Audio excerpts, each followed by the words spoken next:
신명기 17장 14절에서 20절까지의 말씀을 우리 다 함께 봉독하시겠습니다. 내가 내 하나님 야훼께서 내게 주시는 땅에 이르러 그 땅을 차지하고 거주할 때에 만일 우리도 우리 주위의 모든 민족들 같이 우리 위에 왕을 세워야겠다는 생각이 나거든 반드시 내 하나님 야훼께서 택하신 자를 내 위에 왕으로 세울 것이며 내 위에 왕을 세우려면 내 형제 중에서 한 사람으로 할 것이요 내 형제 아닌 타국인을 내 위에 세우지 말 것이며 그는 병마를 많이 두지 말 것이요 병마를 많이 얻으려고 그 백성을 애굽으로 돌아가게 하게 말 것이니 이는 야훼께서 너희에게 이르시기를 너희가 이후에는 그 길로 다시 돌아가지 말 것이라 하셨음이며 그에게 아내를 많이 두어 그의 마음이 미혹되지 말게 할 것 자기를 위하여 은금을 많이 쌓지 말 것이며 그가 왕위에 오르거든 이 율법서의 등사본을 레위 사람 제사장 앞에서 책을 기록하여 평생에 자기 옆에 두고 읽어 그의 하나님 야훼 경외하기를 배우며 이 율법의 모든 말과 이 규례를 지켜 행할 것이라. 그리하면 그의 마음이 그의 형제 위에 아니하고 이 명령에서 떠나 좌로나 우로나 치우치지 아니하리니 이스라엘 중에서 그와 그의 자손이 왕위에 있는 날이 장구하리라. 아멘. 오늘은 신명기 17장 14절에서 20절까지의 말씀을 근거로요 하나님의 은혜만을 구하십시오 라는 제목으로 함께 말씀을 나누고자 합니다.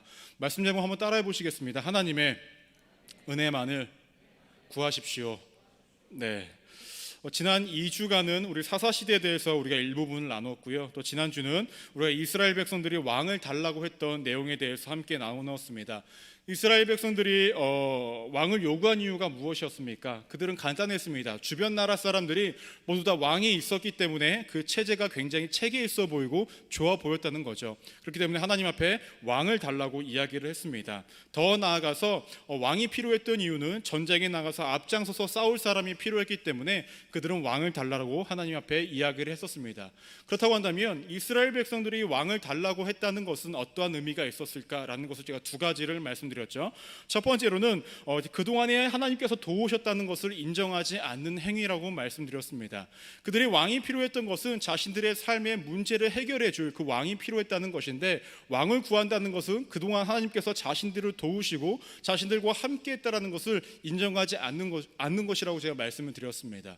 우리는 해결책이 명확하게 있는데 그 해결책을 우리가 쓰지 않는다는 것은 무엇을 의미합니까? 그 해결책을 더 이상 해결책으로 보지 않는 것과 다르지 않지 않습니까? 이스라엘 백성들도 마찬가지였습니다. 자신들의 인생의 영원한 왕, 그들을 통치할 수 있으신 분은 하나님이신데 그동안 자신들을 보호하시고 지켜 보호하신 분은 하나님이신데 그것을 더 이상 인정하지 않은 행위가 무엇이었냐? 왕을 요구했다는 것이죠. 더 나아가서 이스라엘 백성들이 왕을 요구했다는 것은 하나님의 도움은 필요하지만 하나님의 통치는 거부하는 행위였다고 제가 말씀을 드렸습니다. 이스라엘 백성들이 왕이 생긴 다음에도 그들이 힘들고 어려울 때에 하나님을 구합니다. 하지만 여전히 그들은 하나님의 통치는 거부합니다. 왜냐? 하나님의 통치가 꽤나 불편하게 여겨졌던 부분들이 많이 있기 때문에 그렇습니다. 제가 말씀을 드렸죠. 우리는 인생을 살아갈 때에 우리의 인생을 이끄시는 분은 우리 하나님이십니다. 우리의 인생의 왕은 하나님 한 분뿐이십니다. 우리가 그 왕을 거부하고 세상의 그 어떤 것들을 구하고 있다고 한다면 그동안에 나를 구원하시고 내 삶을 이끄시고 나와 함께 하셨던 하나님을 인정하지 않은 행위와 다름이 없다는 거 말씀드렸고 더 나아가서 우리가 또 살다 보니 하나님의 도움은 간절히 원하지만 하나님의 내 삶을 개입하시는 것을 원치 않는 모습들이 우리 삶에 꽤나 많이 있다는 것을 언급하면서 우리는 이제 하나님의 은혜를 구해야 된다고 말씀을 드렸습니다. 오늘 말씀은요 여기서 더 연장성산에 있습니다. 무엇이냐면 이스라엘 백성들이 그토록 원했던 왕이 세워졌을 때에 이스라엘 나라는 어떠한 형태였는가? 그들이 원했던 왕은 정말로 하나님 보시기에 합당한 모습을 살아왔는가? 그들의 삶은 이 왕의 모습을 통하여서 이스라엘이라는 나라를 통하여서 오늘 우리에게 주시고자 하는 메시지는 무엇인지에 대해서 우리가 함께 나눠보고자 합니다. 이것을 나누기 전에 한 가지를 좀 먼저 이야기하고자 합니다. 이스라엘 백성들은요 시대를 보면은 이렇게 구분을 할 수가 있어요. 족장 시대, 그다음에 사사 시대, 그다음에 통일 왕국 시대, 그다음에 분열 왕국 시대 이렇게 나눕니다. 지금까지 사무엘이 있던 시대까지는 사사 시대였어요. 왕이 존재하지 않는 시대였다는 거죠. 이제는 어떠한 시대가 열리냐면 통일 왕국 시대가 열려집니다. 한마디로 남유다와 북이스라엘이 나눠진 상태가 아니라 하나의 나라로서 이루어지는데, 이때에 우리가 잘 아는 왕 3명이 등장을 하는 것입니다. 누구냐면 사울과 다윗과 솔로몬이 등장을 하는 거죠. 솔로몬 이후에는 나라가 분열이 돼서 남유다와 북이스라엘로 구분이 되어집니다. 그래서 북이스라엘은 19명의 왕이 통치한 다음에 아수르에 의해서 멸망이 되어지고요. 남유다라는 나라는 20명의 왕이 통치한 다음에 바벨론에 의해서 이렇게 멸망을 하게 되는 모습을 그려집니다. 오늘 이 모든 것들을 다 다룰 수는 없지만, 통일 왕국 시대의 왕이었던 사울과 다윗과 솔로몬이 그들의 모습은 어떠했는지, 그들이 통치했던 나라는 어떠했는지를 우리가 살펴보면서 그 시대에 정말로 그들이 원했던 왕이 하나님 보시기에 합당했는가, 그 시대에 요구했던 왕이 정말로 이스라엘 백성들이 요구했던 그런 왕이었는가, 정말로 그들이 원했던 전쟁에 나서 승리하고 모든 것들이 다 이루어진 시대였는가, 이런 것들을 우리가 함께 나눠보고자 합니다. 이스라엘 백성들에게 있어서 초대 왕은 누구였냐면요, 잘 아시다시피 사울 왕이었습니다. 그는 어떤 왕이라고 소개를 하고 있냐면, 사무엘상 9장 2절 말씀을 보시면 이렇게 언급이 되어집니다. 기스에서 아들이 있으니 그의 이름은 사울이요 준수한 소년이라. 이스라엘 자손 중에 그보다 더 준수한 자가 없고 키는 모든 백성보다 어깨 위만큼 더 컸더라 라고 이야기합니다.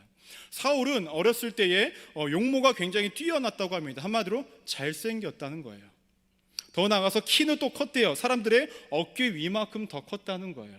그러면 잘생기고 키 큰 사람, 하나님도 결국에는 외모 지상주의인가 라는 생각이 명확히 들죠. 우리는 그러면 이 시대 왕이 될 수가 없어요. 이해를 못 하시겠어요? 핸드폰을 켜시고 셀카 모드를 한번 보세요. 농담이고요. 재미도 없고 감동도 없고 이런 분들이 굉장히 저도 힘들어요. 아무튼 당시에 사울 왕은 용모가 굉장히 준수했다라고 이야기를 합니다. 그리고 키가 컸다라고 얘기해요. 딱 봐도 다른 사람들 눈에 확 띄는 사람이었어요. 하나님은 그 사람을 택하여서 왕으로 세웁니다. 근데 재밌는 것은 정말로 누가 봐도 손색 없을 것 같은 왕이라고 생각되는 이스라엘 백성들의 초대 왕 사울을 하나님께서 마지막에 어떻게 평가하시냐면, 사무엘상 16장 7절 말씀을 보면 우리 다 함께 읽어보도록 하겠습니다. 야훼께서 사무엘에게 이르시되 그의 용모와 키를 보지 말라. 내가 이미 그를 버렸노라. 내가 보는 것은 사람과 같지 아니하니 사람은 외모로 보거니와 나 야훼는 중심을 보느니라 하시니라 라고 이야기하고 있습니다. 그럼 도대체 하나님이 보시기에, 인간이 보기에는 정말로 외형도 준수했고 키도 크고 어떤 장수로서의 삶을 살아가기에도 부족함 없이 보였던 사울이었는데, 하나님은 더 이상 내가 외모로 사람을 보지 않고 이제는 그를 내가 버렸다 라고 이렇게 말씀하시는 이유가 왜 그럴까라는 것입니다. 앞으로 제가 오늘 계속 이야기를 할 건데, 사울과 다윗과 솔로몬에게 모두 적용되는 부분들이 있습니다. 지금부터 얘기할 것입니다. 무엇이냐면, 첫 번째로 하나님의 말씀을 순종하지 않았기 때문에 하나님 앞에 이렇게 버림을 받았다는 것입니다. 어떠한 순종을 하지 않았냐? 첫 번째로 사무엘을 기다리지 않았던 사건이 있었습니다. 사울이 왕이 된 다음에 암몬과의 전투를 통해서 전투에서 승리를 합니다. 그 모습을 보고 굉장히 조금 그럴듯한 왕이 돼요. 어깨에 힘이 들어갈 만한 왕으로서의 삶을 살아갑니다. 근데 그 이후에 블레셋이란 나라와의 전쟁을 앞두고 있을 때 문제가 발생이 되어져요. 어떠한 문제가 발생이 되어지냐? 블레셋이란 나라는 신종 무기가 갖고 있었고 이스라엘 백성들보다 더 많은 군사를 데리고 기다리고 있었다는 거예요. 이 모습을 보니 이스라엘 군대들이, 사울을 따랐던 그 군인들이 어떠했을까요? 도망가기를 시작합니다. 근데 왜 도망을 갔을까요? 말씀에서 이렇게 적혀져 있습니다. 사무엘상 10장 8절을 보시면, 너는 나보다 앞서 길갈로 내려가라. 내가 내게로 내려가서 번제와 화목제를 드리리니 내가 내게 가서 내가 행할 것을 가르칠 때까지 7일 동안 기다리라 라고 말을 하고 있습니다. 그러니까 길갈에 있을 때에, 전투를 앞두고 길갈에 있을 때에 사무엘이 이야기했던 것이 있어요. 뭐냐? 너네가 7일 동안 기다려라. 내가 갈 때까지 기다려라. 내가 간 다음에 번제와 화목제를 드린 후에 전쟁에 나가라고 이야기하는 거예요. 근데 7일이 됐을 때에 사무엘이 등장을 합니까? 등장을 하지 않고 있는 거예요. 그러다 보니까 이 군사들이 불안한 마음에 도망을 가기 시작을 하는 거예요. 이때에 사울이 결단을 합니다. 어떠한 결단을 했냐면, 자신이 제사를 드립니다. 근데 참 재밌어요. 제사를 드린 다음에 때마침 누가 등장을 하냐면 사무엘이 등장을 합니다. 이 모습을 보고 하나님께서 더 이상 사울을 어떻게죠? 왕으로서 쓰지 않겠다라고 결단을 하십니다. 어떻게 본다면 사울이라는 사람은 이 번제를 드리고 화목제를 드리고 전쟁에 나가는 것을 형식적으로 본 것 같아요. 이거 하고 나가되면 빨리 내가 치러버리고 빨리 나가서 전쟁해야지, 사람들이 도망가기 전에 더 많은 사람들이 있을 때 전쟁을 해야지 정도로 생각을 했던 것 같습니다.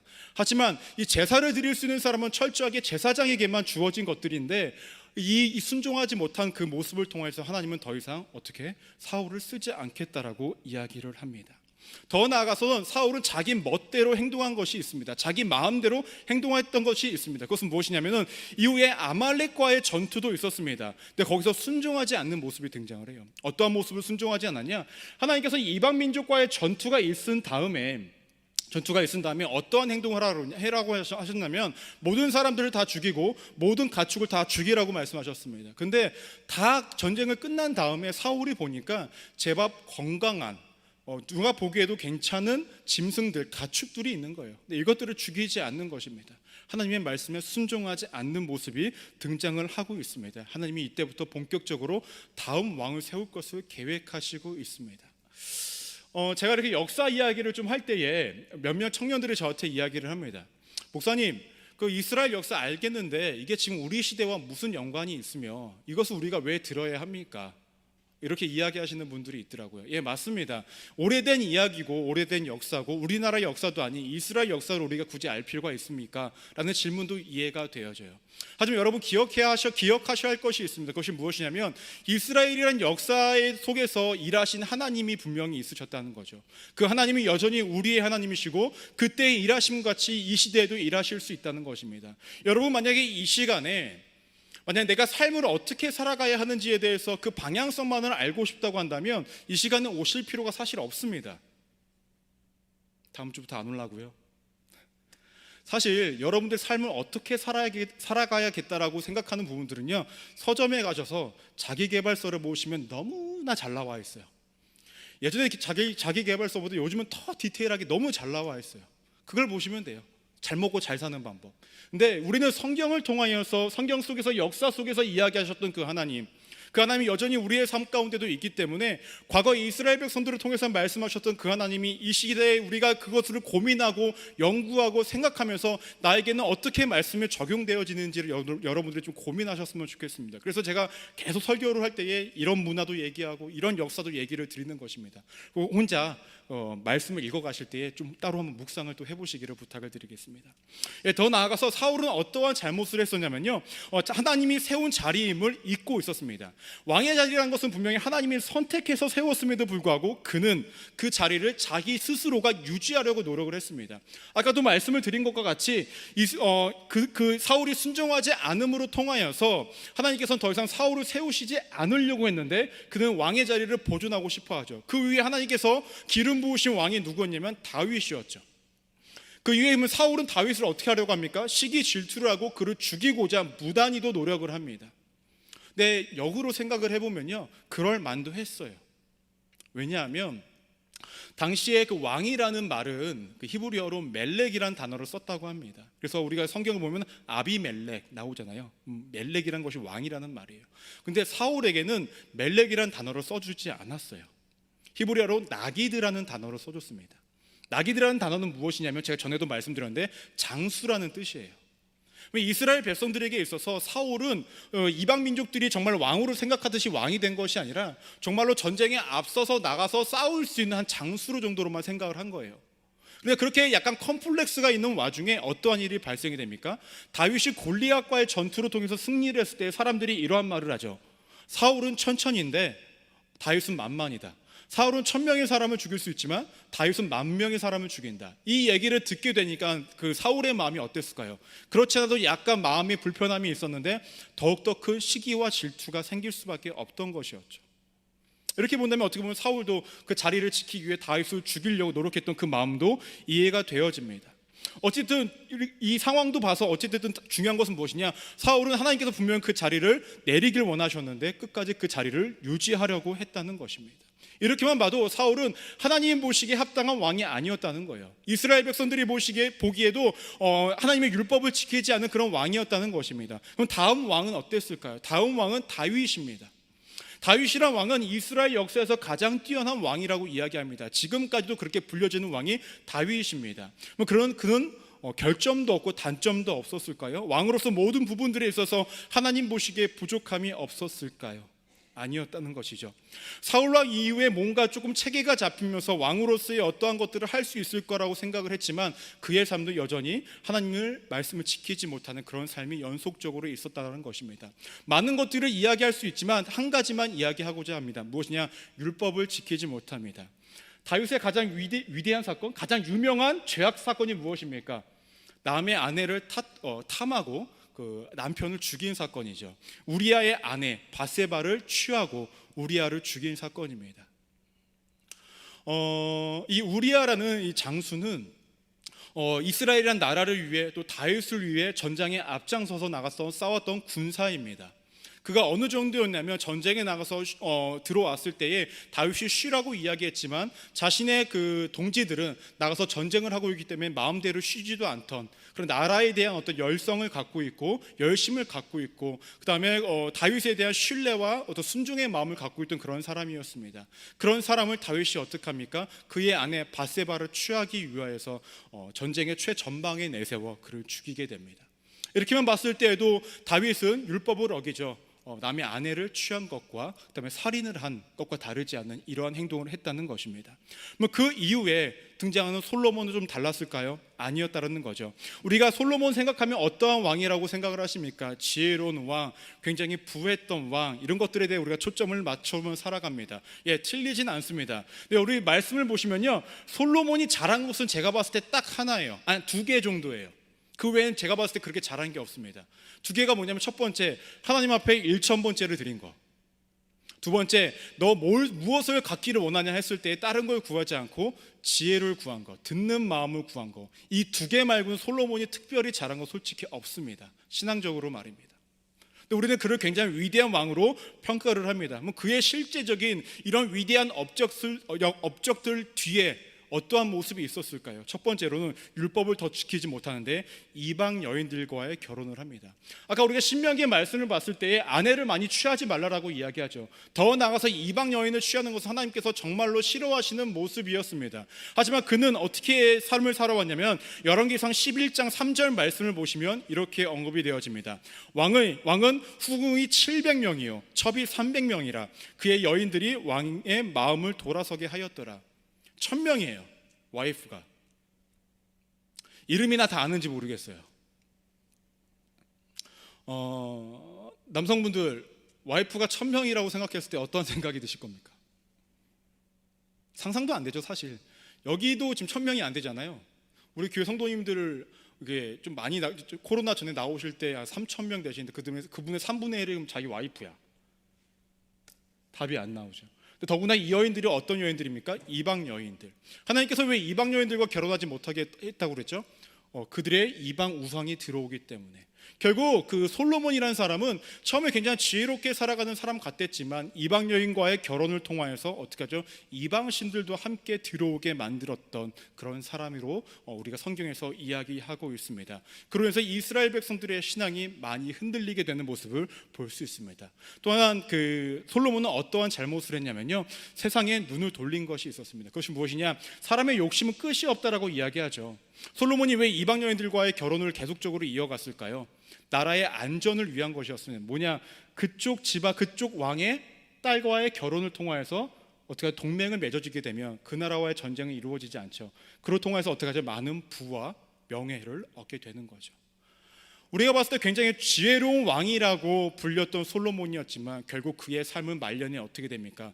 나라를 분열시키게 합니다. 남과 북으로 말입니다. 이스라엘 그 땅이 그 분열된 이유를 많은 것들을 이야기를 하지만 가장 큰 원인은 무엇이라고 이야기하는지 아십니까? 불평등한 노역이라고 이야기합니다. 12개의 지파가 있는데 솔로몬이 2개 지파에만 약간 더 힘을 실어줘요. 베냐민하고 유다. 나머지 10개 지파하고는 이쪽에다 더욱더 많은 노역을 합니다. 왜냐? 이스라엘 백성들이 다른 나라와의 어떤 동맹을 맺다 보니까 부가 점점 쌓여가다 보니까 무엇을 합니까? 성을 짓고 건물을 짓기 시작하는 거예요. 그렇다 보니까 많은 노역이 필요하다 보니까 사람들에게 노역을 시키는데 이 10개 지파에만 더욱더 불평등하게 많은 노역을 시키게 되는 거예요. 여기서 반란이 일어나는 거예요, 결국에는. 뭐 그렇게 우리가 지혜롭다고 여겼던 그 솔로몬 왕이었는데 결국에는 지혜롭지 못한 모습으로 나라를 분열시키게 만들었던 원인을 누가 했습니까? 솔로몬이 했다는 거죠. 이렇게 본다면 다윗과 사울과 솔로몬, 그들이 원했던, 이스라엘 백성들이 원했던 그 왕의 모습들을 봤을 때 정말로 그들이 꿈꿨던 나라였습니까? 그들이 원했던 나라였습니까? 그들이 희망했던 나라였는가라는 것이죠. 아니었다는 것입니다. 이러한 스토리를 통해서 우리가 기억해야 할 것이 있습니다. 그것은 무엇이냐면, 첫 번째, 나의 만족을 구하지 마시고 하나님의 뜻을 구해야 된다는 것입니다. 이것을 우리가 명확하게 기억해야 됩니다. 다 같이 한번 제 말을 한번 따라해 보시겠습니다. 나의 만족을 구하지 마시고 하나님의 뜻을 구하십시오. 이스라엘 백성들은 자신들의 만족을 구했습니다. 그것이 무엇이었습니까? 왕을 구했다는 거죠. 왕을 통해서 뭔가가 좀 체계가 변하고 모든 것들이 변하기를 원했다는 것입니다. 그러면 그것이 잘못된 것이었을까요?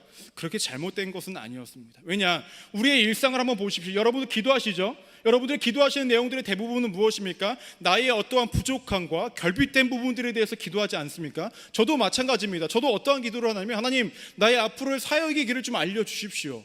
나 이러한 것들이 부족합니다. 좀 도와주십시오. 우리 청년들을 위해서 기도하니까 하나님 응답하여 주십시오. 우리 가족들을 붙잡아 주시고 항상 안전과 건강과 때로는 힘들고 어려운 일상들로부터 우리를 탈피시켜 주십시오 라는 나의 만족을 위해서 기도합니다. 이것이 잘못된 것이었을까요? 그렇지만은 않습니다. 근데 중요한 것은 무엇입니까? 자신의 만족을 위해서 기도하다 보니 이스라엘 백성들의 그들의 삶은 겉으로 보기엔 많이 발전한 것 같았지만 그들의 신앙과 하나님의 관계는 점점점 무너지고 있었다는 것이죠. 이것이 현실이었다는 것입니다. 그들이 봤을 때는 성도 지었습니다. 성정도 지었습니다. 많은 나라의 동맹을 통해서 점점 나라가 커져가는 것 같았습니다. 좋아 보였죠. 우리가 하나님의 기도의 응답을 받음으로 통해서 내 삶에 무엇인가를 얻어가면 정말로 만족스럽습니다. 겉으로 보기엔 굉장히 좋아 보입니다. 하지만 그 가운데 내가 정말로 하나님과 온전한 관계를 이루지 못하고 있다고 한다면 나는 점점점 썩어가고 있다는 것입니다. 당시의 이스라엘 백성들과 같이 말입니다. 이렇게 본다면 우리가 기도하는 것들에 대한 응답이 항상 긍정적인 결과는 아닐 수 있다는 것을 알 수 있습니다. 더 나아가서 정확하게 말씀을 드리면 하나님이 원하시지 않은 응답은 우리의 삶을 더욱더 피폐하게 만들 수 있다는 것입니다. 이렇게 제가 말씀을 드리면 누군가는 이러한 질문을 할 것입니다. 그러면 응답해 주지 말지 왜 응답을 해줘서 피폐하게 만드는가라고 말입니다. 그럼 하나님께서 이렇게 말씀하십니다. 너 내가 원하는 거 알아 몰라? 알지? 근데 왜 그렇게 구하냐라고 역으로 질문하실 거라는 거예요. 우리의 기도는 분명 하나님께서 응답을 해주십니다. 근데 중요한 것은 무엇이냐면은 하나님께서는 응답을 주시고자 하는 그 때가 있고 분명히 타이밍이 있다고 말씀을 하십니다. 적어도 이스라엘 백성들은 아직 왕정 체제를 구축할 만한 그들의 준비가 되어져 있지 않은 상황이었고 그들이 왕으로서 선택되어진 사람이 왕의 삶을 살아가기 위해는 너무나 부족하고 모자란 삶이었다는 거예요. 그것이 이루어지지 않았기 때문에 그들의 삶은 영적으로 무너질 수밖에 없었고 결국에는 나라가 분열될 수밖에 없었고 결국에는 나중에 남유다와 북이스라엘이 멸망할 수밖에 없는 상황 가운데 놓여졌다는 것입니다. 이때 우리가 기억해야 할 두 번째가 있습니다. 그것은 무엇이냐면요, 하나님은 언제나 과정이라는 스토리를 필요로 하신다는 거예요. 과정이라는 스토리를. 하나님은 분명 이스라엘 백성들이 왕이 필요하다는 것을 아셨습니다. 그렇기 때문에 사사시대 때 그들이 그 왕을 요구한 것보다 먼저 신명기에 왕을 세울 때 이러한 것들이 필요하다는 것을 우리가 함께 읽었던 것입니다. 그러면 어떻게 본다면 백성들이 필요한 것을 아는데 하나님 계속 왕을 세우기를 거부하시는 것처럼 기피하는 것처럼 보여졌다는 거예요. 근데 아까도 말씀드렸듯이 하나님께서 기피하시는 것이 아니라 아직 이스라엘 백성들이 왕을 맞이할 준비가 되어지지 않았고 왕으로 세워질 그 사람도 왕으로서의 역할을 잘 감당할 준비가 되어지지 않았던 것입니다. 한마디로 이 과정이라는 스토리가 없었기 때문에 그들은 왕을 맞이해서도 하나님이 원하셨던 그들이 희망했던 그 나라가 이루어지지 않았다는 것입니다. 가끔 우리가 기도할 때 자신도 알 거예요. 내가 아직 그 응답을 받을 때가 아니라는 거. 그러면서도 우리가 기도할 때가 있어요. 그렇죠? 그럼 어떠한 결과를 초래하게 될까요? 하나님께서 우리에게 응답을 주실 때 어떤 과정을 통해서 주시길 원하시는데, 이 과정을 쏙 빼놓고 이 결과만을, 이 응답만을 하셨을 때 어떠한 일이 발생이 될까? 아까 말씀드린 것처럼 이스라엘과 같이 영적인 피폐함과 삶의 어려움들이 분명히 발생이 된다는 거예요. 하나님은 이 어둠을 없애기 위해서 과정이라는 것들을 분명히 말씀하고 있다는 것입니다. 기억해야 합니다. 그래서 우리 항상 기억해야 될 것이 무엇이냐면요, 나의 만족과 나의 유익과 어떠한 것들을 얻기 위한 그러한 것들을 요구하고 하나님 앞에 간절히 부르짖는 기도는 우리가 지향해야 된다는 거예요. 그래서 제가 지속적으로 말씀을 드립니다. 우리가 기도해야 하는 것들은 무엇이냐면 하나님의 뜻을 위해 기도해야 되고 하나님의 은혜를 위해 기도해야 된다는 것입니다. 이번 주 돌아오는 월요일 날 노아에 대해서 이야기가 나올 것입니다. 제가 약간 스포를 하면은 벌써 제가 한 가지를 이야기를 합니다. 노아가 이거 얘기한다고 안 보진 않을 거죠? 네, 볼 거죠? 감사해요. 노아가 어떠한 삶을 살았냐? 당대의 의인이라고 이야기를 하고 완전한 자라고 이야기하고 하나님과 동행했다라고 이야기를 해요. 이렇게 봤으면 노아가 좀 대단한 사람인 것 같았는데, 그 전에 말씀에 뭐라고 언급이 되어지냐면은 노아는 야훼께 은혜를 입었더라 라고 먼저 이야기를 합니다.